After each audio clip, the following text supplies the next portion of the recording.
4월 9일 수요일 누가복음 20장 41절로 21장 4절 서기관과 과부입니다.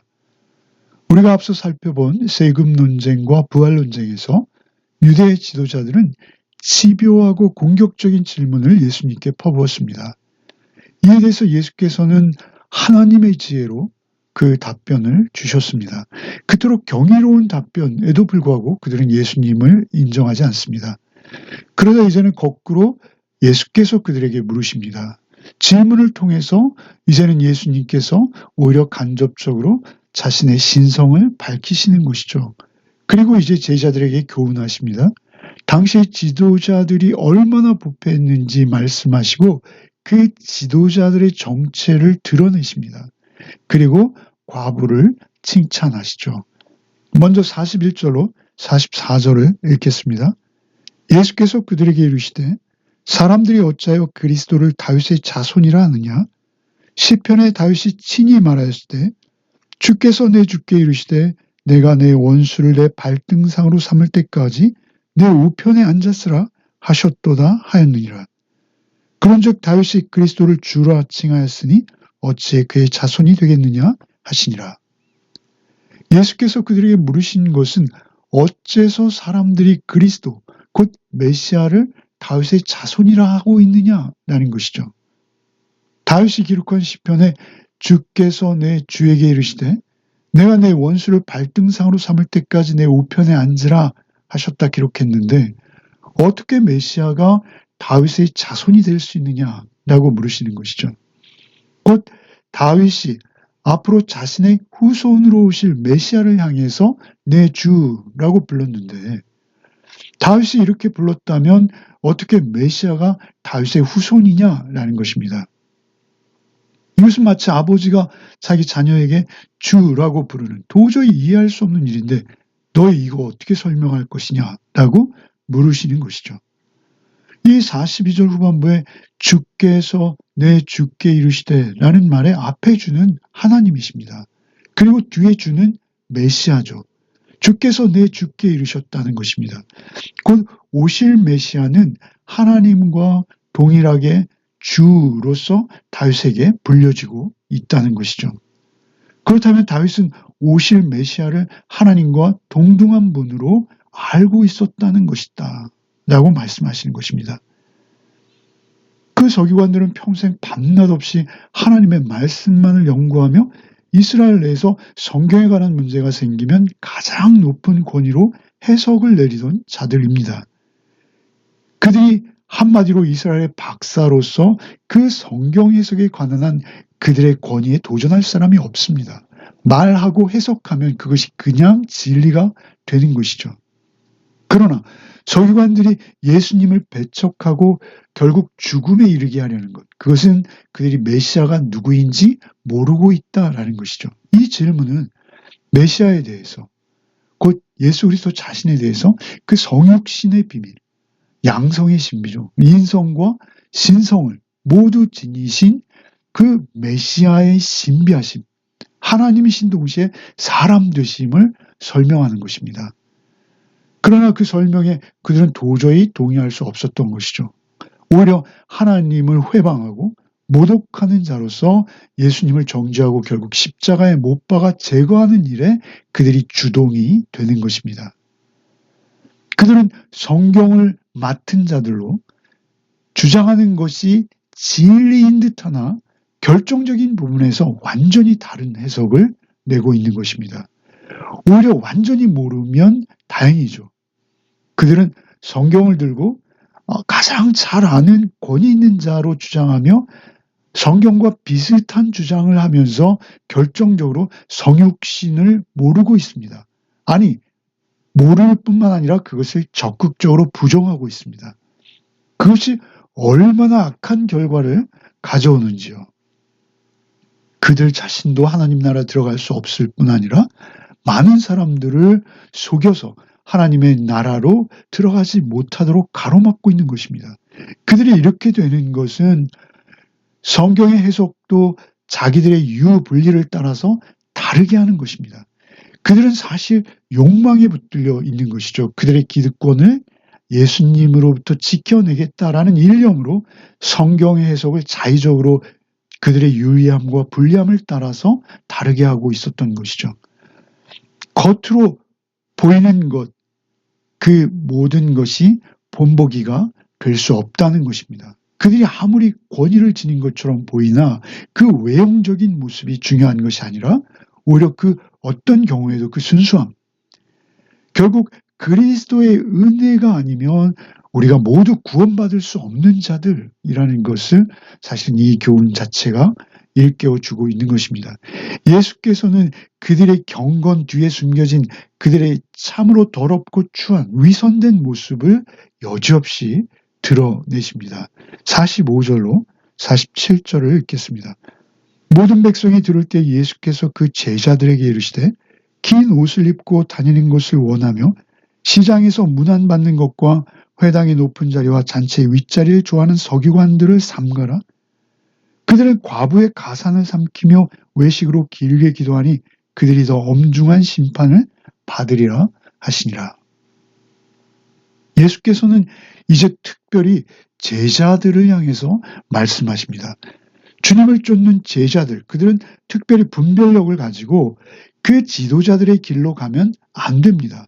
그 지도자들의 본래 모습을 드러내시는 것이죠.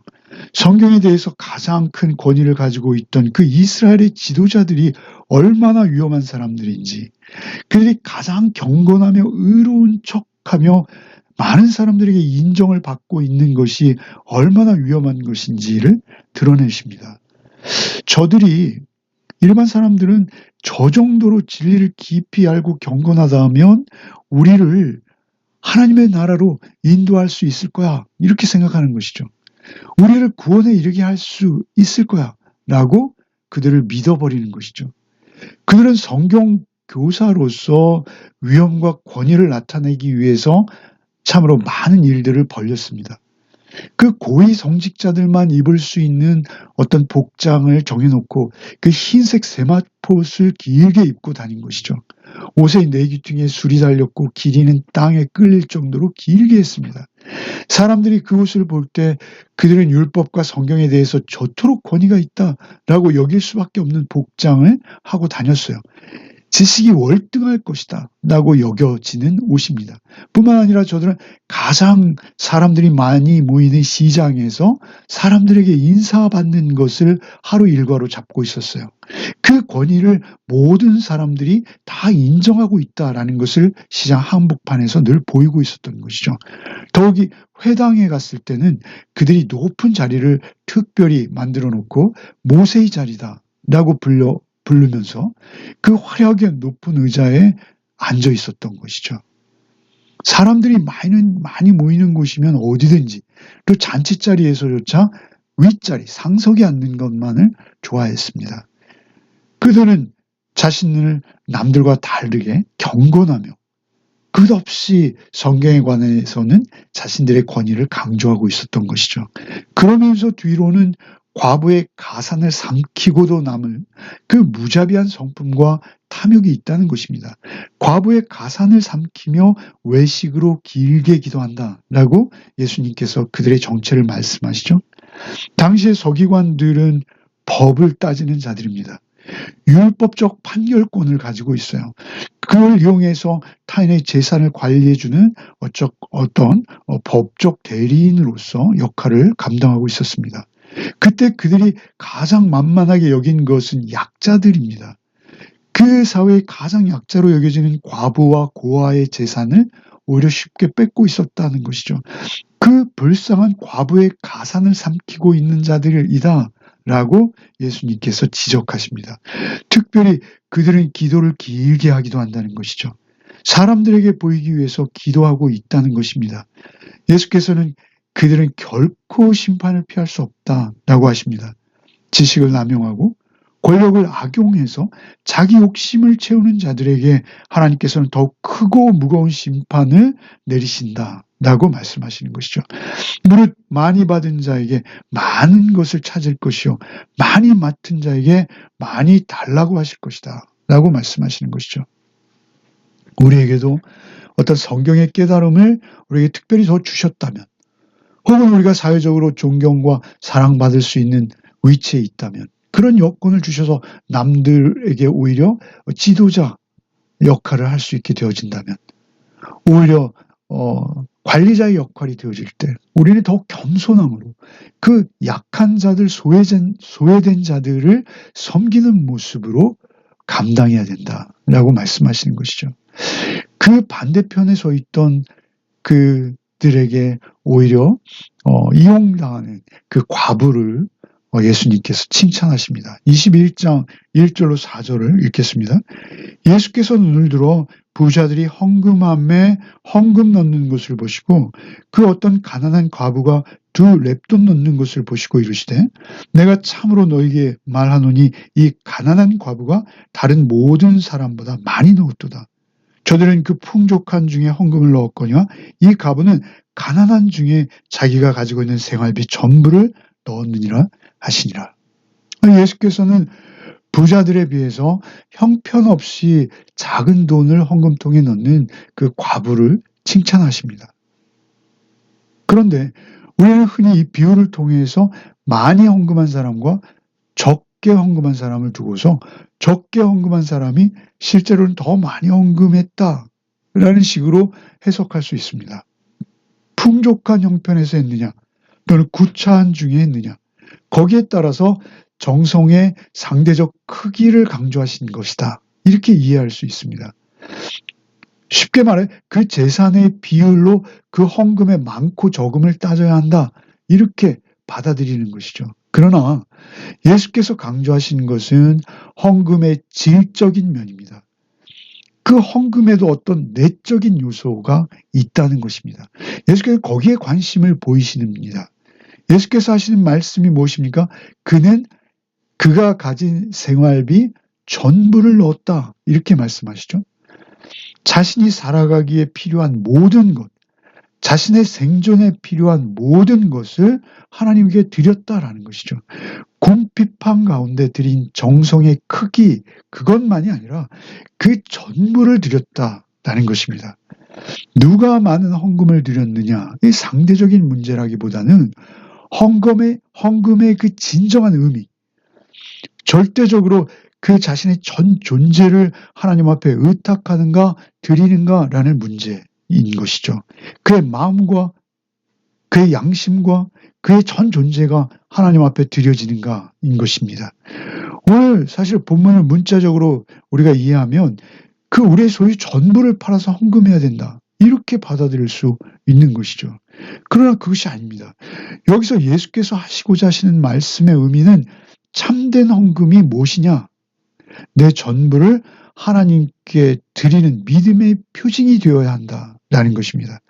나는 더 이상 내 자신의 것이 없습니다. 오직 주의 피값으로 나를 사신 주님께서 나의 전 존재를 소유하셨습니다. 이 고백이 헌금이라는 것입니다. 오직 주의 뜻대로 주를 위해서 사는 자요 주님만을 향한 자라는 고백이 헌금이라는 것입니다. 내 모든 것이 내 생존이 내 마음과 영혼이 내 육신의 전부가 오직 주의 뜻을 따라서 주님을 위해 드려진다. 그 믿음의 표현이 헌물이요 헌금이라고 하시는 것이죠. 헌금은 이런 믿음으로 살아가는 성도의 삶의 연장입니다. 또한 그 일부요 그 고백인 것입니다. 먹든지 마시든지 무엇을 하든지 모든 것이 다 주의 것입니다. 이렇게 고백하는 그 매일의 삶 속에서 자신의 삶이 드려지는 것, 그것이 헌금이라는 것입니다. 오늘도 오직 주 안에서 주의 은혜로 구원받은 자다운 삶을 살아내셔서 산 제물, 제사의 삶을 드리는 하루가 되시기를 바랍니다.